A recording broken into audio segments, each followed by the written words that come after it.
But as a whole, the Christian church has sat back and done very little to contend against Satan, based on the idea that, you know, we can't cause no division. We can't hurt nobody. We can't be argumentative. We can't object to things that would harm anybody. We don't want no trouble. We don't want no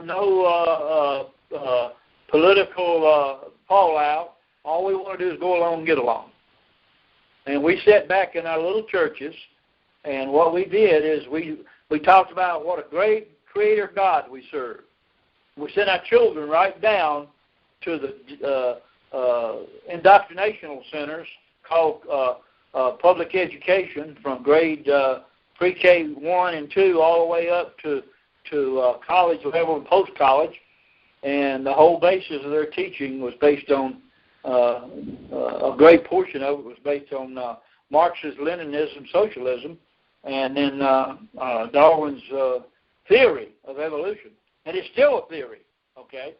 There is more evidence that God is real and that He created man, more intelligent, objective facts than there are for Darwin's theory of evolution, the origin of species.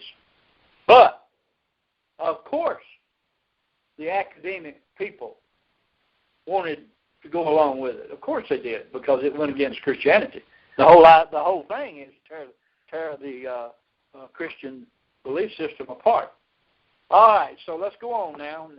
Number 5 is the philosophy called fatalism. Fatalism, fatalism. So this and various related beliefs, and there are variations of this philosophy, revolve around the question of how much free will humans have, if any. How much free will, what percentage of free will do they have? And in most cases, the fatalist would tell you there is no free will. On the very extreme end, fatalism is an ancient belief, very ancient, that all belief system that teaches that all events and choices are foreordained by a power called fate. Fate cannot be altered or prevented by anything a human can do, including praying to God. All humans can do is accept our lot in life, because we're just cogs in the wheel, and fate's going to come our way. What's going to happen will happen, and there's nothing we can say or do, really. We can believe in God, but there's nothing going to happen because it's all foreordained anyway. That's fatalism. And then number 6, a philosophy that you might not have ever thought of. And believe it or not, there are more people that have this philosophy than you may think. And the philosophy is called luck, L-U-C-K. Maybe their luck will rub off on me. I was lucky to meet him. I'm lucky to be alive. You ever heard those statements? Luck is the name given to the belief in an unknown force that brings fortune or adversity indiscriminately by chance. Boy, he was lucky. Or whenever we get ready to see someone go, we say, well, good luck. Good luck. What we're doing when we say any of those things, we have a mindset, a worldview that's based on the idea that we're just, that there's some undescribable, unidentifiable force out there that's really going to bless me or really give me a hard time. Okay? The 7th philosophy, and along with evolution, this is the absolute worst philosophy of our times. And I mean the absolute worst one.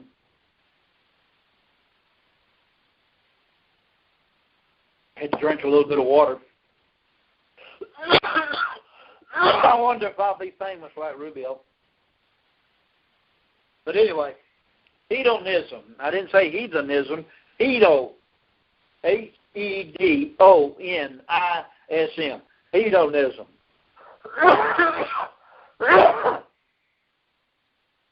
You're really going to like this one. According to the hedonist, hedonist, hedonist, pursuit of happiness and pursuit of pleasure and happiness is considered to be the highest good one can do. Okay? The right of an action is determined, the rightness of an action is determined by elevating the pleasure and pain that it will produce. Whatever causes pleasure is right. This self-indulging and deluding philosophy centers mainly on achieving the complete gratification of all sensual desire as one lives for the pleasure of the moment. Okay? In other words, the idea is for you to seek all the pleasure you can find. What brings you pleasure is moral, and what brings you the greatest pleasure is the most moral. And that pleasure and happiness, and they equate happiness as not in a Christian sense, but in pleasure and fulfillment. That's what life's all about. That's why we're here. And by the way, this even goes as far that if I have to do something that harms you, but if it brings me pleasure, okay, like stealing from you, or hurting you, or raping your wife, or whatever, if I have pleasure and happiness from doing it, it's morally okay. Okay? And as you can see, this is a very sick, terrible philosophy. And by the way, our societies eat up with this idea. The idea of accepting homosexuality is based upon a hedonistic philosophy. Okay? Homosexuality is okay because all they're trying to do is enjoy life and be loved and have pleasure. And, that's okay. That's hedonism. And then number 8 is a philosophy. I don't know if you've heard it or not. You might have. It's called Do What Thou Wilt. W-I-L-T. Do what thou wilt. Satanist Aleister Crowley is credited with originating this philosophy. Many rock bands and musicians have been used to promote this evil philosophy to children and young people. Okay? Since the mid-1960s, oh, by the way, that's the time that we had the others turned active and all this, our youth have especially been targeted for demoralization. Rock bands and rock musicians have come out and said that they even get their songs from voices behind through channeling, okay? And you have the band, and I can name one of them. There were many of them. One of the prime examples of this satanically influenced band was KISS, K-I-S-S. They made no bones about it. They tell you that they were influenced by evil spirits or Satan, and that's okay. And they're in rock music from the 60s forward. Rock music was geared toward getting a message of these all of these philosophies across to young people, so that they could bring the young people to a new world view, so they could destroy the influence of the previous generations. And by the way, they were totally successful. Now, I hate to sound gloomy and negative, and I'm not trying to be negative at all, and I'm not saying that all young people are this way. But generally speaking, our young people are very self-centered, very lazy, intellectually absolutely bankrupt. Okay, we have people, young people go through 12 years of school and can't even do basic mathematics. They can't even add and subtract a checkbook. They can't even fill out an application to get a job or whatever. And I know this because I've interviewed young people for jobs. I was in a position where I managed $1 million company before. That was my job. I was general manager of the company. Okay, and so I'm not speaking out of just guess-say. I'm telling you what I've experienced, and it all goes back to hedonism and modernism, and postmodernism. We're in a postmodern world now. Modernism has passed off the scene. We're in a postmodern world now, and we're also in a very hedonistic, very satanic. I wanted to share some scriptures with you in closing. What I perceive will be my contribution to this course, and I wanted to close with these scriptures.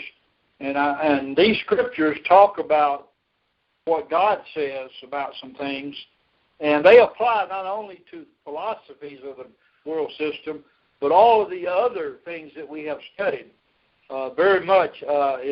The first one is Leviticus 19:31. We need to look at that scripture, and I am reading out of the Darby translation because I think it's the most correct translation that I can get a hold of anyway.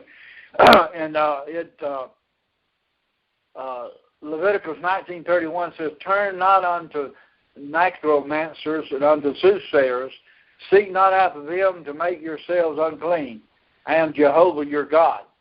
And the principle here that we need to look at, of course, necromancers and soothsayers are those that are in contact with evil spirits. They serve evil spirits, they worship evil spirits, and they call on evil spirits, and they try to use the spirit world to influence the present world, okay? And so he's saying here, he's establishing here in Exodus 19:31 a foundational principle that goes all the way through the Bible. Turn not unto necromancers and unto soothsayers. In other words, don't have anything to do with Satan. Okay?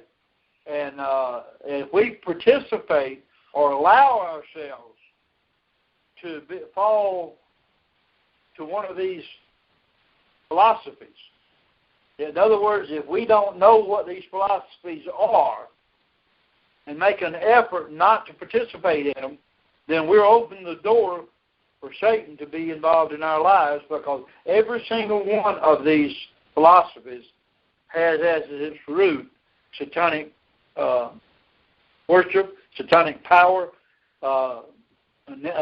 evil goals, evil plans.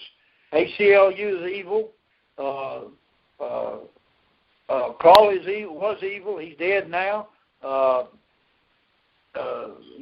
Those that killed 100 million people in March and Linden, that's evil. Not a single one of these that are not very evil and satanic, okay? And we need to really, wishing someone good luck. We ought not to do that, because if we're believers, we don't have anything to do with luck. And I had to break myself of using that word, because I found out that it didn't honor God. And it took me a while to retrain myself, because I was saying good luck to somebody just as a greeting. I really didn't understand it. But when I finally learned what it really was, I said, well, I'm not going to do that anymore. And because of habit, I had to teach myself not to do it, okay? All right, so let's go on. We've got a basic foundational principle going all the way back to Leviticus here, third book of the Bible.